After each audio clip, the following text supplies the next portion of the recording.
Lo que se les olvida es que el espíritu guadalupano antes lo tenían ustedes siempre traicionando al pueblo. La reforma energética, si no mal recuerdo, tú presidías el Congreso el 18 al 20 de diciembre por estas fechas. Palo, el IVA, la señal que hicieron juntos PRI-PAN fue en marzo, pero los presupuestos llegaban por estas fechas, los gasolinazos, siempre se amparaban en la Virgen de Guadalupe para perjudicar al pueblo. Hoy es distinto,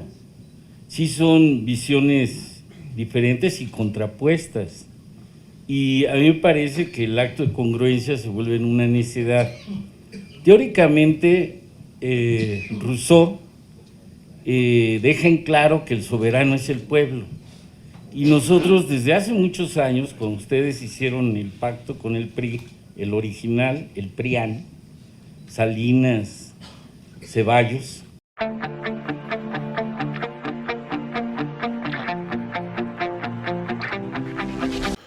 Vamos a ir a esta discusión que se dio entre Ricardo Anaya y el morenista senador Huerta por la reforma al Poder Judicial. Y es que hubo una reunión extraordinaria de las Comisiones Unidas de Justicia y de Estudios Legislativos. Hoy se están discutiendo leyes secundarias. Hoy principalmente se está discutiendo lo del Tribunal Disciplinario del Poder Judicial. ¿De qué se trata el Tribunal Disciplinario? Va a ser un tribunal integrado por 5 personajes muy capacitados y deben de tener honestidad y deben de tener un criterio muy pulcro, que son los que van a estar checando a los jueces, ministros y magistrados, para que no hagan lo que hicieron Piña y su pandilla: soltar delincuentes, amparar delincuentes, desbloquear cuentas a delincuentes y no cobrarle impuestos a los delincuentes de cuello blanco como el usurero Salinas Pliego. Amigos, vamos a ir a este gran debate. Un ejercicio de congruencia para nosotros votar en contra, porque nos opusimos con argumentos que podrán ustedes no compartir, pero ahí fueron vertidos con transparencia, tanto a la reforma judicial como a la reforma de inimpugnabilidad. Sería absurdo haber votado en contra de esas reformas y hoy avalar, digamos, la legislación secundaria que desdobla esas reformas. Entonces, yo lo que quisiera reflexionar, para no repetir aquellos debates que ya hemos tenido, es que creo que estamos ante una discusión mucho más profunda que simplemente la legislación secundaria. Creo que aquí lo que se contraponen son 2 visiones, y ambas defendibles. Lo que creo que ha faltado es que ambas partes asuman con mayor valentía la defensa de su postura. O sea, por un lado tenemos la visión de Montesquieu, que decía: todo hombre, en lenguaje inclusivo sería todo hombre y toda mujer, que tiene poder se inclina por abusar del mismo y va hasta que encuentra límites. Y de ahí la idea de que existan contrapesos, de ahí la idea de que exista un poder judicial que pueda inclusive revisar las decisiones del poder legislativo. Pero en contraposición a esa visión está, por ejemplo, Carl Schmitt, que ustedes hoy están asumiendo esa posición, pero no lo dicen con apertura y con transparencia. Él defiende, como ustedes, el poder centralizado para mantener estabilidad. Él defiende el estado de excepción, es decir, en situaciones de crisis como la que ustedes suelen plantear, dice él, como ustedes también suelen decir, es necesario un liderazgo fuerte para poder tomar decisiones rápidas, decisiones efectivas.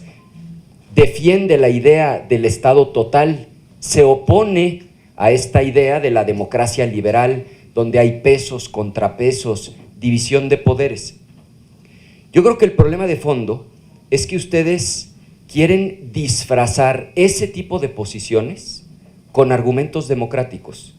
porque El problema de esta legislación secundaria es que lo que viene a reglamentar es, uno, la colonización que ya está en marcha del Poder Judicial.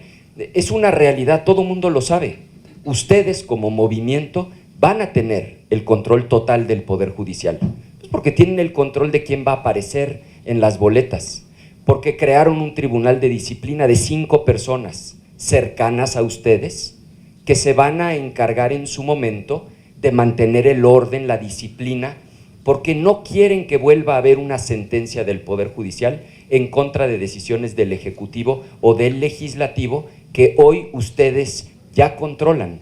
Y por otro lado se está reglamentando la otra reforma constitucional, la de inimpugnabilidad, en donde llegaron al extremo de dejar establecido en la Constitución que aún en el caso de que hubiera una violación flagrante, como que no se reúnan los votos necesarios y un presidente de la Cámara, sea de diputados o de senadores, cante una mayoría, aún habiendo una violación flagrante de ese nivel, ya no existirá un recurso legal para poder controvertir esa decisión. Entonces yo les haría una invitación,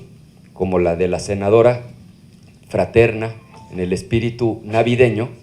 a que nos quitemos las máscaras y a que reconozcan que estas reformas tienen su fundamento en estas lógicas de régimen autoritario, de estado de excepción,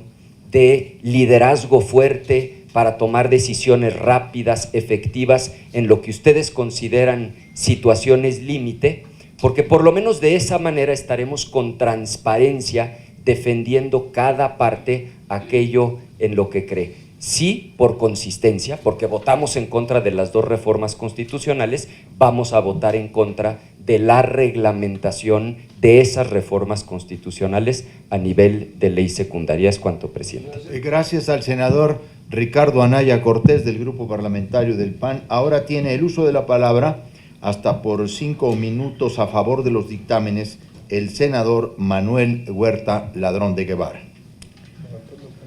Lo que se les olvida es que el espíritu guadalupano, antes lo tenían ustedes, siempre traicionando al pueblo. La reforma energética, si no mal recuerdo, tú presidías el Congreso, el 18 al 20 de diciembre, por estas fechas, palo, el IVA. La señal que hicieron juntos PRI-PAN fue en marzo, pero los presupuestos llegaban por estas fechas, los gasolinazos, siempre se amparaban en la Virgen de Guadalupe para perjudicar al pueblo. Hoy es distinto, sí son visiones diferentes y contrapuestas, y a mí me parece que el acto de congruencia se vuelve en una necedad. Teóricamente, Rousseau deja en claro que el soberano es el pueblo, y nosotros desde hace muchos años, cuando ustedes hicieron el pacto con el PRI, el original, el PRIAN, Salinas, Ceballos, Álvarez, pues esta idea que teníamos de división de poderes, que no había existido por el Priato Jurásico, desde que doña Porfiria se robó a don Porfirio, ustedes impusieron fraudes electorales, todo lo que hicieron. Y ahora, para entrar en materia, fíjense nomás esta joya de lo que estamos haciendo y lo que ustedes defienden, porque este es el fondo de la defensa que hacen. Nosotros estamos dando cumplimiento a esta disposición transitoria, en particular la reforma del 103-107 del amparo, y en ellas resaltamos la modificación del alcance jurídico a las resoluciones de amparo que resuelven la inconstitucionalidad o controversias constitucionales, en la cual no se permitirá dictar suspensiones contra disposiciones de carácter general, y en ningún caso las sentencias que se dicten tendrán efectos generales, contrario a lo que plantean, porque fíjense ustedes que en el juicio de amparo la suspensión provisional o definitiva es una medida cautelar que tiene como finalidad paralizar temporalmente los efectos de los actos reclamados, o en su caso establecer de manera provisional los derechos afectados mientras se decide el juicio de amparo en cuanto al fondo del asunto. Es decir, el objeto es asegurar la eficacia de la sentencia que se dicte, existiendo una relación indisoluble entre la suspensión y la sentencia. Sin embargo, y aquí está como dicen los abogados, el quid del asunto, en diversos juicios amparo, jueces de distrito de la Suprema Corte de Justicia, de todo este aparato judicial que estamos desbaratando por voluntad popular, han determinado suspensión con efectos generales, con excepción a los efectos relativos, como sucedió en los amparos presentados durante el 2021 en contra de diversas modificaciones a la ley de la industria eléctrica, pues los jueces primero y segundo distrito en materia administrativa especializados en competencia económica y radiodifusión, los que tanto ustedes defienden que se deben de quedar porque es la garantía al Tratado de Libre Comercio, a que no exista crisis en el país, estos jueces que ustedes defienden,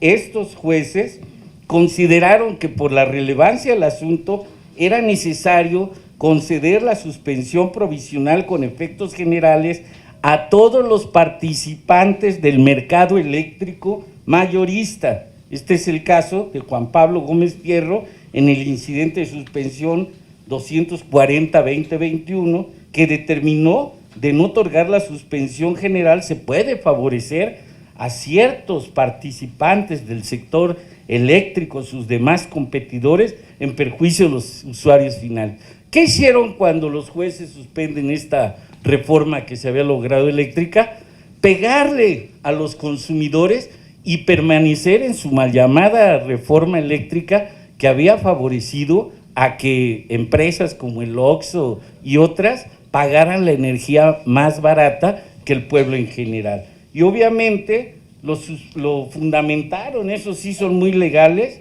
en algunas